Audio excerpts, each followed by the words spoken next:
বলেন সুবহানাল্লাহ। যাই হোক, ভালোবাসা দিবস এটা বেহায়া দিবস। এই দিবসের সাথে মুসলমানের কোনো সম্পর্ক থাকতে পারে না। ভালোবাসা মুসলমানরা শিখিয়েছে কেমন করে ভালোবাসতে হয়। যে জাহিলিয়াতের যুগে নারীদের কোনো দাম ছিল না, ছোট ছোট কারণে বিবাদ বেঁধে যেত। মাদি উটকে প্রহার করাকে কেন্দ্র করে যুদ্ধ করেছে 40টা বছর ধরে। এমনকি যাকে চাইতো মনে চাইতো বিয়ে করত, আবার মনে চাইতো তালাক দিত। নিজের বোনকে বিয়ে করত, 5টা 10টা কোনো লিমিট ছিল না। সেই সময় আল্লাহ রাসূল সাল্লাল্লাহু আলাইহি সাল্লাম এসে এমন একটা সমাজ গড়ে দিলেন, কন্যা সন্তান হইলেই পা ধরে আছাড় দিয়ে মেরে ফেলতো। সেই সমাজে কন্যা সন্তান হওয়াকে তারা নিজেদের ভাগ্য মনে করলেন। বলেন সুবহানাল্লাহ। এমন ভালোবাসা শিখালেন যে কন্যা সন্তান জন্মগ্রহণ করলে তারা বেশি আনন্দ পেত যে আমাদের আল্লাহ কন্যা সন্তান দিয়েছে। এই ভালোবাসা শিখিয়েছিলেন, মায়া শিখিয়েছিলেন, মহব্বত শিখিয়েছিলেন। আম্মা আয়েশা রাদিয়াল্লাহু তাআলা আনহাকে বললেন, চলো দৌড়ায়। কোথায়? ওই টিলাটার কাছে। রাত্রে দৌড় দিলেন, আল্লাহর নবীর স্ত্রী ফার্স্ট হয়ে গেল, বললো আমি জিতে গেছি। কইলো অসুবিধা নেই। আবার আরেকদিন ডাকলেন, বললেন চলো দৌড়াই। দৌড়াইয়ে বিশ্বনবী ফার্স্ট হয়ে গেলেন। বিশ্বনবী যখন ফার্স্ট হয়েছেন, আম্মা আয়েশা লজ্জা পেয়েছেন। আল্লাহ নবী বললেন, আগের দিন তুমি আমারে ঠকাইছিলে, আজকে তোমারে ঠকালো। ঠকাই আমরা স্বামী স্ত্রী সমান সমান হয়ে গেলাম। সুবহানাল্লাহ। আল্লাহ নবী বলেছেন, যারা তোমরা স্ত্রীদের প্রশংসা করো এবং তাদের সামনের উপরে। কাদের উপরে? স্ত্রীদের সামনের উপরে প্রশংসা করো। আমরা প্রশংসা করি বন্ধুর কাছে, দোস্ত মাল এক কান নিয়ে আইস। নাউজুবিল্লাহ বলবেন না? কয় কিরাম তুই দেখবি? আচ্ছা ঠিক আছে, এই কালকে ওই বাঁশ খাওয়া ক্যাফেতে দেখা হবে। কি খাওয়া ক্যাফে? বাঁশ খাওয়া ক্যাফে আছে না নাই? মানে গেলি চা 1 কাপ খাবেন, ওই মকসেদ জাবানায় তার থেকে খারাপের দাম নাকি 300 টাকা। আমি ও দোকানে মোট বসিনি, আমার পান্তে একদিন বসাইছে যে ভাই আসেন একটু কফি খাওয়াই। ওমা 1 কাপ কফি, 2 কোন বিস্কুট খেয়ে দেখি যে আমি 1 মাস খালি যা বিল হয় তা ওর ওখানে গিয়েছি। আমি বললাম আমার সাথে কেউ নেই, তাই এই তা থাকলি করতিস কি? থাকলি তো পুরো আমার ভিটে বেঁচে তো শোধ করতে হইতো, ঠিক না বেটে? তো বাঁশ খাওয়া ক্যাফেতে সাজাই গুজাই নিয়ে যায়। আর বউকেও বলে, বিবি আজ আমার বন্ধু তোমাকে একটু দেখবে, তুমি সাজো। ও স্বামীর জন্য না সাজলো, বন্ধু যেদিন দেখবে ওদিন লিপস্টিক ঠিকই মারে, কথা কয় না। নখ পালিশ আলতা, তারপরে আইলা না সাইলা না পাইলা না, আর সাজু গুজু কি। এই বন্ধুর সামনে নেও দেখো, বন্ধু চিন্তা করে মাল যেটা পেয়েছে, ভাবি আপনার ফোন নাম্বারটা একটু দিয়ে তারপরে একসাথে লাইন বেলাইন এইবার নাও, ঠিক না বে ঠিক? সত্য না মিথ্যা? স্ত্রীরা স্বামীদের জন্য সাজি না। আমি প্রায় জায়গায় ওপেন বলি, আমার মা বোনেরা স্বামীদের জন্য এমন সাজবেন, ও সিরিয়ালে দেখবে পরিমণি বাড়ি, এসে দেখবে পরিমণি ছোট বোন বাড়ি, কথা কয়। সাজুগুজু এরম হবে সুন্দর করে, সেই যে ছোট ছোট জামা প্যান্ট কত পাওয়া যায়, এগুলো কিনবেন পরবেন। আপনারা কিনে দেবেন দরকার হলে, মুরব্বীদের দরকার নেই।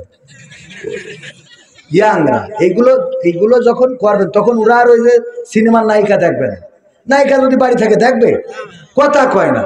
এই বউ দেখবেন অন্যায় কাজ করে, যাদের বউ নেই তারা, ঠিক না? বউ হলি মোটামুটি যে এতদিন মানুষের প্রবাসীর বউর ঘরের পিছনে বসে সারা রাত বসে দেখতো, তাহাজ্জুদ পড়তো ওখানে, সে বিয়ে করার পরে তার আর বাড়িতে বেরোতে দেখা যায় না, ঠিক না বে ঠিক? ভুল বলছি না ঠিক বলছি? তার মানে বাড়ি যখন এসেছে তখন আর টেনশন নেই। তো এই জন্য বাড়ি যদি পরিমণির মতো এরকম ছোট ছোট জামা প্যান্ট পরে, তবে পরিমণি দেখবে কে জন্য, কথা কয় না। এইগুলো করতে হবে, এগুলো করাইতে হবে, এগুলো নাজায়েজ না। আল্লাহ কোরআনেই বলে দিয়েছে, নারীরা হলো তোমাদের ক্ষেত স্বরূপ, যেভাবে ইচ্ছা সেইভাবে। তা আপনার ক্ষেতে আপনি পেঁয়াজ চাষ করবেন না আলু চাষ করবেন, সে আপনার ব্যাপার, কথা বোঝেননি? কয় টমেটো, শয়তান আছে দেখছি। যাই চাষ করেন সেটা আপনার ক্ষেত স্বরূপ। আমার কথা হুজুর ঠিক বলছি না ঠিক বলছি? তো আপনার ক্ষেতে পেঁয়াজ আলু, আপনি চাইলে বুরকা পরাইও রাখতে পারেন আপনার ঘরে, আপনি চাইলে পরিমণি, লেডিমণি, ঐশ্বরিয়া রায়, কারিনা কাপুর, রাশ্মিকা মান্দানা ওদের কাপড়ও পরাতে পারেন, কোনো অসুবিধা নেই। বরং এইটাই সোয়াবের। বলেন সুবহানাল্লাহ। এইটাই কিসের? আল্লাহ নবী বললেন, ওগো সাহাবীরা তোমরা যখন স্ত্রীদের সাথে মিলন করো তখন আল্লাহ তোমাদের সোয়াব দেয়। সাহাবীরা আছে লজ্জা পাইছি, কে লজ্জা? বাস আল্লাহ রাসূল মিলন করলেও সওয়াব পাওয়া যায়। বিশ্বনবী বললেন, তোমরা যদি এই কাজটা নিজের স্ত্রীদের বাইরে করতে গুনাহ হতো কিনা? সাহাবীরা বললেন, অবশ্যই গুনাহ হতো।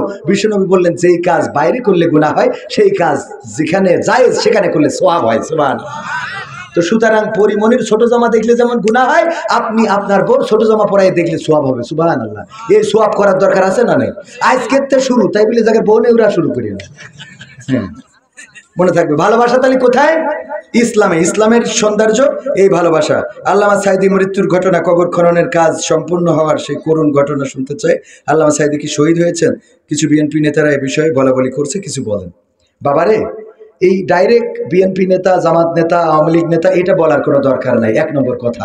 কারণ যে যে বক্তৃতা দেবে, এই বক্তৃতা দলের না হইলে হইল, দলের প্যাট সম্বলিত যদি কোনো বক্তৃতা হয় তখন বুঝবেন এটা দলের বক্তৃতা। কথা ঠিক আছে তো? একজন চরমনায়ের মুরিদ কি করিয়েছে, ও জায়গায় ওই মামতি করতো, একজনের বউ নিয়ে চলে গেছে, এ কি চরমনায়ের দোষ? একজন জামাত ইসলামের রুকন, ও কি করিয়েছে, একজন ব্যবসা করছিল, তার শাটারটা নিয়ে তালা মেরে দিয়েছে, এ কি জামাত ইসলামের দোষ? না, এটা দল বলে লেখালেখি করা যাবে না। মাথায় রাখতে হবে, যারা বলতেছে এরা হলো কিছু আছে এই সমাজে কুলাঙ্গার। কি গার? যারা ইসলাম বোঝে না, কোরআন বোঝে না, হাদিস বোঝে না, স্টেজে উঠে বলে কোরআনের সাথে কোনো সম্পর্ক নেই, আবার টুপি পরি চরমনার পীর সাহেবের কাছে যায়। আছে না নাই? ইসলামের সাথে সম্পর্ক নেই কোরআনের, রাজনীতির সাথে সম্পর্ক নেই কোরআনের। কি? কোরআনের সাথে রাজনীতির কোনো সম্পর্ক নেই। ভালো কথা, মেনে নিলাম। তা তুই টুপি পরি আবার চরমনার পীর দরবারে কেন? হ্যাঁ, এই জিনিসগুলো আমাদের বুঝতে হবে। এটা কোনো দলের বক্তব্য না, এটা কিসের বক্তব্য? এটা ব্যক্তির বক্তব্য। যেই ব্যক্তি বলে ওই ব্যক্তির দায়, ওই ব্যক্তির দায় কখনো দল নেবে না। বিএনপি আমরা মনে করি তারা দল হিসেবে এখনো ভালো দল। কথা বোঝেননি? আওয়ামী লীগকেও খারাপ দল বলবো, তারাও তো ভালো মানুষ। আছে না? আছে মানে কি? আগে মাহফিল আমরা করেছি না, আওয়ামী লীগ ক্ষমতায় থাকতি 30,000, 40,000, 50,000 করে টাকাতে সব আওয়ামী লীগের নেতারা। আরে এখন তো কেউ দিতে চায় না টাকা। এই ঠিক বলছি না? ঠিক বলছে তো। ভালো সব জায়গায় আছে। আল্লাহ কার ক্ষমা করবে সেটা আল্লাহর ব্যাপার। আমি বললাম আল্লাহ যদি চায় শেখ হাসিনারও আল্লাহ জান্নাত দিতে পারে। আমাদের ইমাম সাহেব বলছে আল্লাহ তো তোর মতো পাগল হয়ে গেছে। বলছি আল্লাহর ক্ষমা, আল্লাহ ফেরাউনেরও যদি দিতে চাই দিতে পারে। আল্লাহ যারে ইচ্ছা তারে ক্ষমা করতে পারে। বলছে আল্লাহ ক্ষমা করবে, তা আমরা কনে গেছি কেন? তা বলছে ওখান থেকে নিতে পারবো কে? তা বলছে 16 বছর ঘরে শুধু দিনই, আর এখন যে জান্নাতে শোবে, এত সহজ পাইনি। মানে মনের কষ্টে আমাদের সাবেক ইমাম, আমি নাম না বলি কেবেন, আমার বলিতে ব্যবসা করে খাচ্ছ। তো এখন এই যে মনে করেন এটা আল্লাহর এখতিয়ার। যাই হোক, আল্লামা সাঈদীর মৃত্যুর পরে কবর খোঁচার সুযোগ এই হাতে হয়েছে, লাশটা ধরে নামানোর সুযোগ আল্লাহ করে দিয়েছিলেন এই অধম বান্দাকে।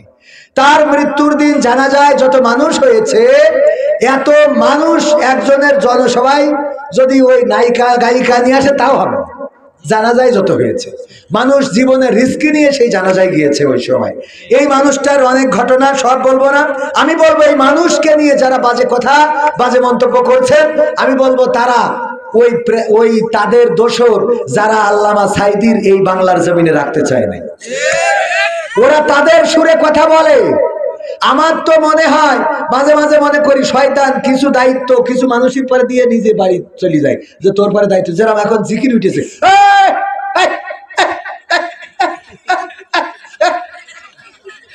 আছে না? এরম জিকির আছে না নাই? আমি বলি শয়তান ওখানতে পদত্যাগ করেছে, ওর পরে দায়িত্ব দিয়ে চলে গেছে, যেটা তুই করতে থাক, আমি গেলাম। আমি তো এত ভালো করে শিখাইতে পারতাম না, তুই যা শিখাচ্ছিস।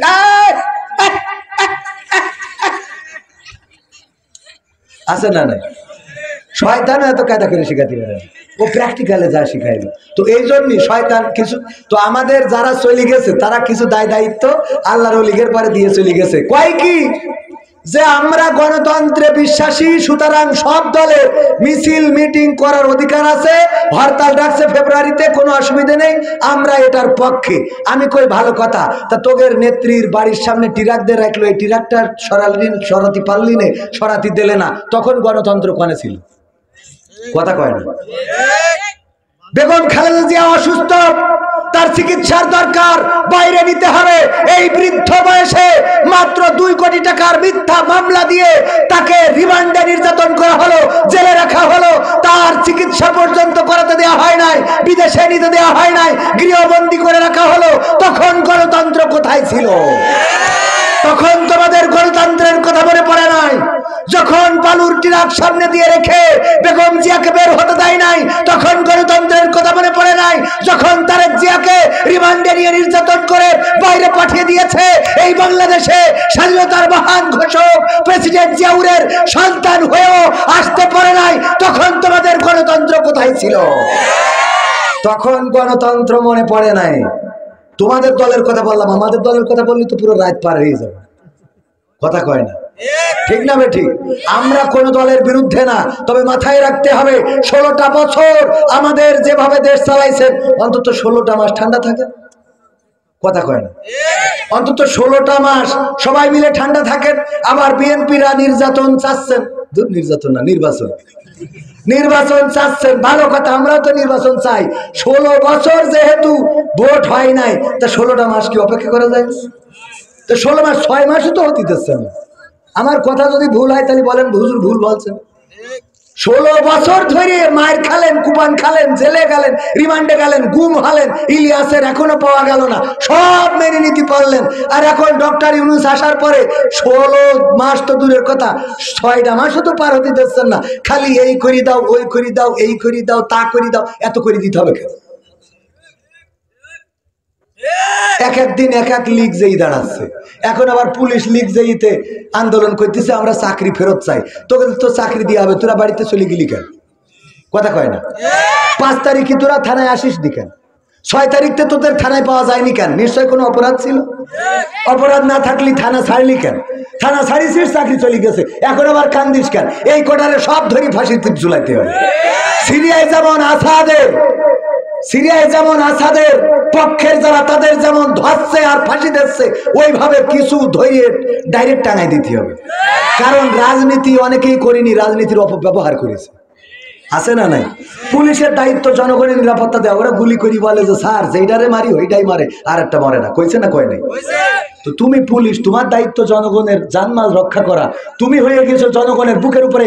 আমার শান্ত মুগ্ধ ইয়ামিন ইয়াকিন তাদের শুধু গুলি করে নাই, অমানুষের মতো ট্যাঙ্ক থেকে ফেলে দিয়েছো, তারে এমন ভাবে ফেলেছো, একটা মানুষ, একটা ছাগল গরু এভাবে ফেলে না। হ্যাঁ, এগুলো এত তাড়াতাড়ি ভুলে গেলে হবে? আমি আওয়ামী লীগের বিপক্ষে বলছি না, বিএনপির পক্ষে বলছি না, জামাতের পক্ষে বলছি না। আমি শুধুমাত্র আপনার বিবেকের কাছে বলছি যে এত কিছু আপনারা করেছেন। ছাত্র শহীদ করেছেন 1,500-এর উপরে, আহত 30,000-এর উপরে, হাত হারিয়েছে, পা হারিয়েছে, চোখ হারিয়েছে, কান হারিয়েছে, হেলিকপ্টার থেকে গুলি করেছেন। আর আপনি এক্ষুনি মাস পার হতে পারলেন না, ফেব্রুয়ারিতে হরতাল রাখিছেন। হরতাল এর আগে 16 বছর কারোর করতে দিয়েছেন? কথা কয় না। হ্যাঁ হ্যাঁ, এই এলাকায়ও শহীদ হয়েছে তো জাহিদ নামের একজন। এই যে মানুষগুলো মারা গেল, ভাই কিছুদিন ঠান্ডা থাকেন। অনেকেই বলে গায়ে যদি গু লাগে তাহলে কিছু কাদা মাখতে হয়, এটা বোঝেন কিনা? গায়ে যদি গু লাগে কি মাখতে হয়? কাদা মাখতে হয়, যাতে গুড় গন্ধটা চলে যায়। তো যেহেতু গায়ে গু লেগেছে, অন্তত কাদা মেখে কিছুদিন থাকে। কি তাল শুরু করেছে, আল্লাহ হেদায়েত নসিব করুন। এই আমার বিএনপির ভাইদের মধ্যে কিছু ওদের পুষা লোক আছে, যারা ইতিপূর্বেও কথা বলতো, এখনো বলে। এগুলো হলো সাদুদ্দিন কোপেক, আমির সাদুদ্দিন কোপেকের নাম শুনেছেন? কেউ শোনেননি? আর তো গুরুলে আছে, ওই যে একজন শুনেছে, আমির সাদুদ্দিন কোপেক। এরা কি? আমির সাদুদ্দিন কোপেক মানে সাপের গালেও চুমো খায়, ব্যাঙের গালেও চুমো খায়, এমন ভাবে রাজনীতি করে মনে হয় এদের মতো দেশপ্রেমিক কেউ নাই। আসলে এরা দেশদ্রোহী, দেশের শত্রু, দাদাদের টাকায় কেনা গোলামেরা। এটা মাথায় রাখতে হবে। আল্লাহ তাদের হেদায়েত নসিব করুন। খাওয়ার জন্য মালয়েশিয়া থেকে দেশে এসেছে ডক্টর মিজানুর রহমান আজারি, বলেছেন বিএনপি নেত্রী পাপিয়া। আচ্ছা, কদিন খাওয়ার জন্য এসেছে? আজারি ভাইয়ের কি মালয়েশিয়ায় খাওয়ার অভাব ছিল? বরং এখানকার থেকে ছানা মাকান বাইয়া বাগুসলা, সানা মাকান বাইয়া বাবু সিডা বাংলাদেশ মানে আডা সিডা বাইয়া তা বাইয়া আডা খাওয়ান ডুলু ডুলু ডুডু মালয়েশিয়া আডা সিনি সাতু দুয়া থেকে আডা কেউ কি আছে মালয়েশিয়া? যে একজন আডা পাহাম গেন মাকান সানা সিডা লাগি শিখি গেন সানা মিয়া মাকান সিডা লাগি মোরা হারগা তামাহা depat duit sana banyak, sini depat duit kurang lah. Kenapa dia mau mari mau makan sini, tak makan sinilah, sana boleh depat duit banyak. Betul kan abang? Azhari ভাই যদি ওই দেশে থাকে, খাওয়া ভালো, পড়া ভালো, মাকা ভালো, সম্মান ভালো, ইজ্জত ভালো, সব ভালো। মালয়েশিয়া বাংলাদেশের জীবনযাত্রার মানের থেকে উপরে না নিচে? উপরে। সেই জায়গা থেকে বাংলাদেশে আসছে কিসের জন্য? এটাই দেশপ্রেম। কি প্রেম? এটাই দেশপ্রেম। আমরা এই দেশের নাগরিক, সুতরাং এই দেশকে আমাদের গড়তে হবে। মালয়েশিয়ায় আমেরিকায় যেয়ে ভালো খাবার পাবো বলে বাংলাদেশে আসবো না, তা তো হবে না। হবে তো একদল খাওয়ার জন্য বসে আছে আর একদল খেয়ে গেছে, এই কথা বলাতে যারা গার পরে টেনে নিয়েছে। আমার বক্তব্য হলো, ওই যে একজন ভাবি ভাই মালয়েশিয়ায় থাকে, তো ওই দেওয়ার ভাবির সাথে বেলাইন, কি লাইন? বেলাইন। এখন এই বেলাইন গ্রামের লোক চিন্তা করলে এর তো ঠিক করতে হবে, কি করা যায়, ওরে আটকালো একদিন দরজায়, পিছনের দরজা দিয়ে বেরোয় চলে গেছে। ওরাও পাঁচ পাঁচ দৌড় এসে দেখে তার ঘরের মধ্যে যাই নামাজ একটা বিছাইয়ে সিজদায় পড়ে রয়েছে। যেই টাইনি চলছে ওট বলছে আমি এখন তাহাজ্জুদের 4 আসমানে পৌঁছে গেছি। ভাই তুই তাহাজ্জুদের 4 আসমানে ঠিক আছে, একটু ওঠ, তোর সাথে কথা আছে। উঠাই বলছে তুই কি ব্যাপার, বলছে আমি তাহাজ্জুদ পড়তেছি, তোমরা ডিস্টার্ব করতে চাও কেন? কয় তুই তাহাজ্জুদ পড়ছিস, অসুবিধা নেই তো, কিন্তু আমাদের দুঃখ হইলো যে তোর স্যান্ডেল জুড়ে তোর ভাবির খাটের নিচেই কেন? কথা বোঝেননি? তুই তো ভালো মানুষ, তা তোর স্যান্ডেল জোড়া ভাবের খাটের নিচে কেন? আমার কথা হইলো বলেছে যে একদল খেয়ে গেছে, আরেক দল খাওয়ার জন্য বসে আছে, রেডি হয়ে আছে, এই দলের নাম হইলো জামাত ইসলাম। তাদের কথা কইস, তোর গায়ে লাগে কেন? কথা কয় না, তোর গায়ে লাগে কেন? জামাতের কথা কইস তুই, বোঝেন? আগে মাহফিলে বাধা দিত আওয়ামী লীগ, এখন কারা কোরআনের মাহফিলে বাধা দেয়? কোরআনের মাহফিলে আসলে আওয়ামী লীগ বিএনপি এইভাবে কেউ বাধা দেয় না, বিভিন্ন ব্যক্তিগত ত্রুটি আছে। নাম লিখেছে বিএনপির এক দলের নেতার, আরেক দলের নেতার নাম লেখা হয়নি, দুই গ্রুপ, এই গ্রুপ বলছে যে না হতে দেওয়া হবে না। এরকম ঝামেলা আছে না নাই? আছে। মানে কি, কোন জায়গায় দেখা যাচ্ছে জামাতের অতিথিদের নাম লিখিনি বলে জামাত ইসলাম মাহফিল বয়কট করেছে, এরকমও দুই এক জায়গায় রিপোর্ট আমাদের কাছে আছে। একদম নেই তা না। তো এই জন্য এগুলো ডাইরেক্ট সব দল দল করেছে, নেমনে বিএনপি করে খুব খ্যাপা। আসসালামু আলাইকুম, কেমন আছেন? পাবনা, সিরাজগঞ্জ সহ সব জেলায় ডাকাতির কবলে আমির হামজা, শিল্পী মশিউর রহমান সহ অনেকেই এই বিষয়ে। এটা সত্য। ডাকাতি বেড়েছে না কমেছে? চুরি বেড়েছে না কমেছে? খুন বেড়েছে না কমেছে? গুম বেড়েছে না কমেছে? ছোট ছোট বাচ্চা অপহরণ বেড়েছে না কমেছে? সব কিছু বেড়েছে। কেন বেড়েছে? এটারও একটা কারণ আছে, বলবো, শুনবেন? একজন তার ওই সন্তান, মানে বাপ মারা যাওয়ার সময় সন্তানদের বলতেছে আমি তো মরে যাচ্ছি, তোরা এমন কিছু করবি যেন মানুষই আমারে ভালো বলে। ওর আব্বা ছিল কাফন চোর। কি চোর? কাফন চোর। কাফন চুরি করে ওই কাপড় বিক্রি করে সংসার চালাইতো। তো এই কাফন চোরা মরে যাওয়ার সময় সন্তানদের ওসিয়াত করেছে এমন কিছু করবা যাতে মানুষ আমাকে অন্তত ভালো বলে। তো ওর সন্তানরা ওর বাপ মরে যাওয়ার পরে ওরাও কাফন চুরি করে, করলি মানুষই বলে ও তো বাপের মতো হয়ে গেছে, ওরা তো বাপের মতো হয়েছে, বাপও কাপড় চুরি করতো, এরা কাপড় চুরি করে, একই তো হয়েছে। তো সন্তানরা বসে মিটিং করলো, তাহলে কি করা যায়? আব্বারে তো কেউ ভালো করে না, কয় ভাই একটা বুদ্ধি করা যায়। কি? তা আজকে আমরা শুধু কাপড় চুরি করবো না, ওই লাশ তুলে পাশার মধ্যে বাঁশ ভরিতে পাবনার সদরে টেনাইতে হবে। তো এবার ওই কাপড় চুরি করতে যাইয়ে ওই লাশটাও আবার তুলে একটা বাঁশ ঢুকাই দেয়, দিয়ে তো পাবনার ওই চৌরাস্তায় ওখানে ওই যে গোল চত্বরে ওখানে টেঙায় রাখে।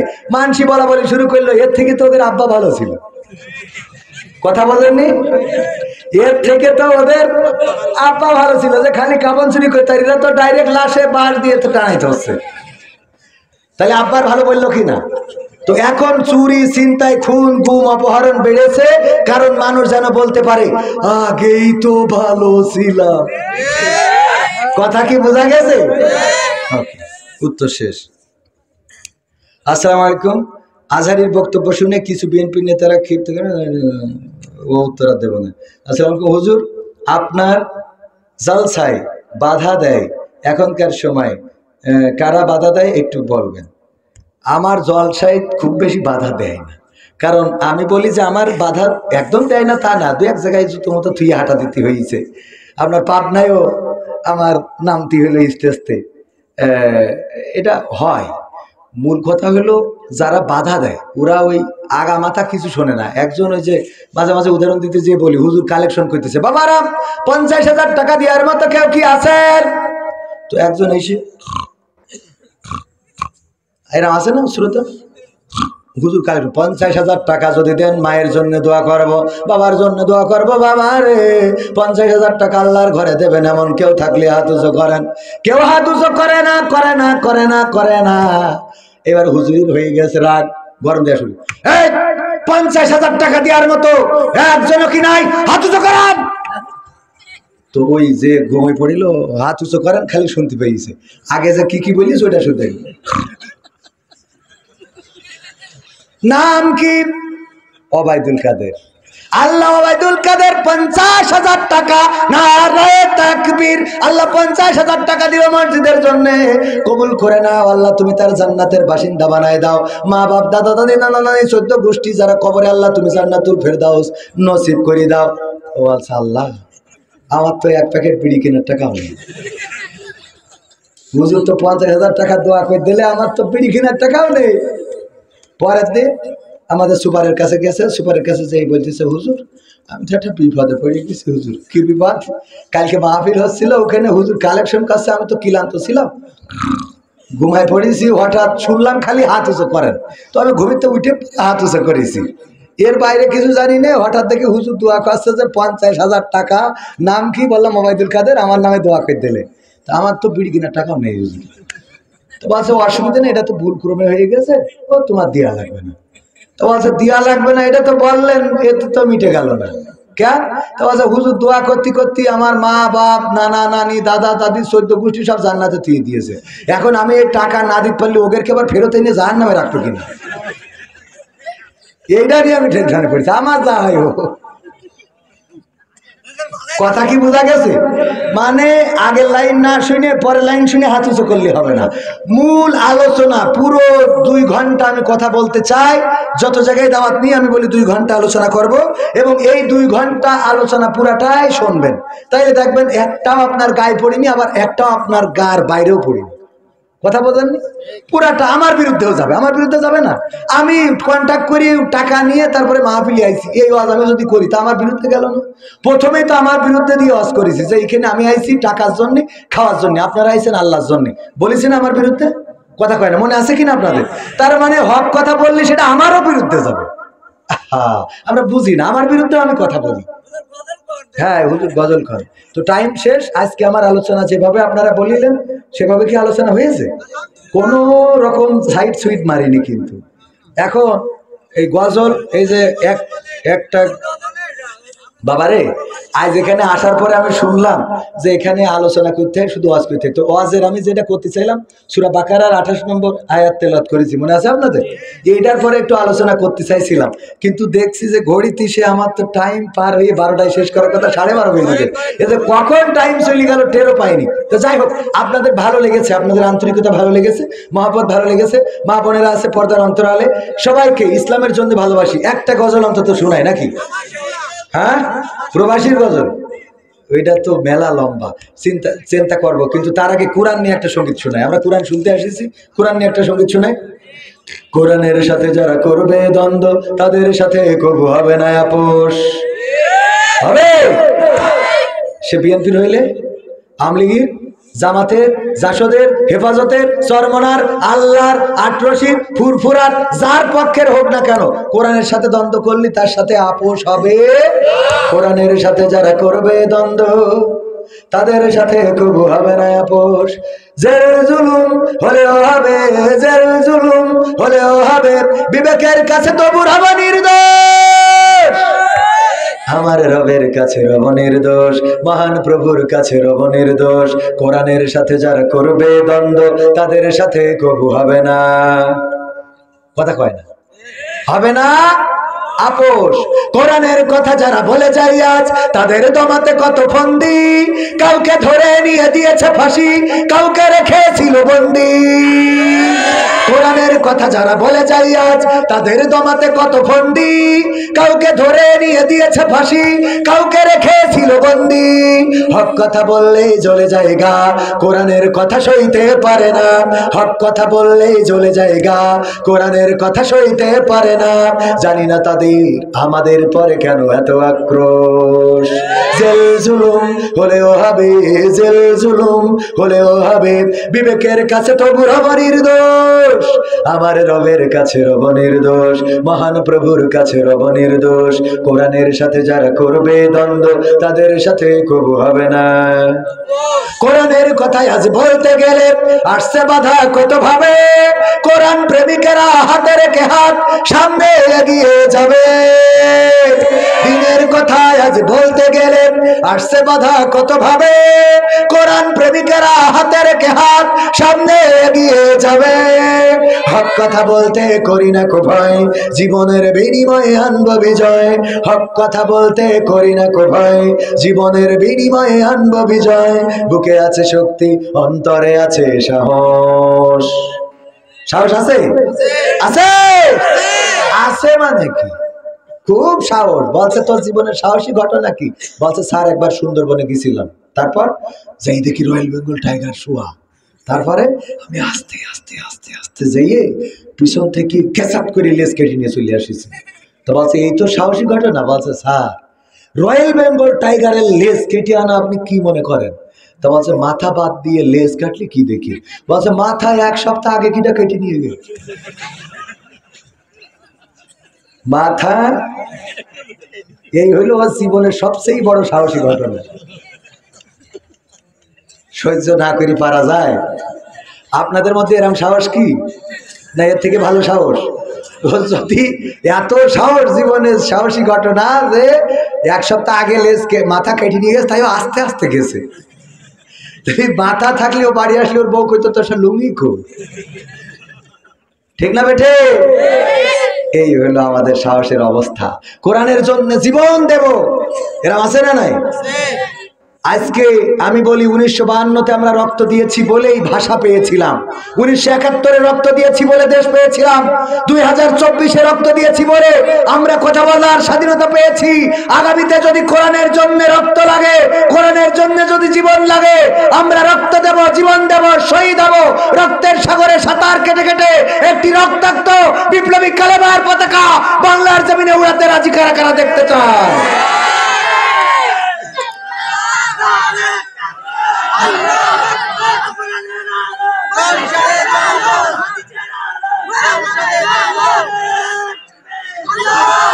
কোরআনের জন্য রক্ত দিতে রাজি আছি। লাইলি আর মজনু দুইজনে প্রেম করেছে। লাইলি আর মজনু দুইজনে, এদের একে অপরের সাথে দেখা নেই, কিন্তু একে অপরকে ভালোবাসে। লাইলির গেটের সামনে যে বসে রয়েছে মজনু, এই শুনে লাইলি প্রতিদিন 1 গিলাস করে দুধ পাঠায় দেয়, ওই দুধ খায় আর বসে থাকে। এই শুনে আমার সুপার বলছে ফ্রি যখন দুধ পাচ্ছি তাহলে আমিও যাই, যাই বলছে আমিও লাইলির মজনু। আমার চাচা বলছে আমার বয়স হইয়াছে তো কি হইয়াছে, আমিও লাইলির ভালোবাসি। তো উনিও যে লাইলির ভালোবাসা দিলেন। আমার ভাই ঢাকাতে এসে বলছে ফিরি যখন দুধ আমি লাইলির ভালোবাসি। তো এখন এইভাবে সব বস্তি বস্তি 1-150 হয়ে গেল। লাইলির বান্ধবীরা বলছে এখন তো দুধ খাওয়াই পাচ্ছি না। কেন? তা আগে তো মজনু ছিল একটা, এখন তো 100টা। তো এত মজনু আমি কিতা করতাম, আমার তো লাগবে একটা। এই একটা এখন সব তো কয় আপনার মজনু, কয় আমার মজনু এর মধ্যে খাঁটি একজন আছে। কয় খাঁটি? এটা সবাই তো খাঁটি।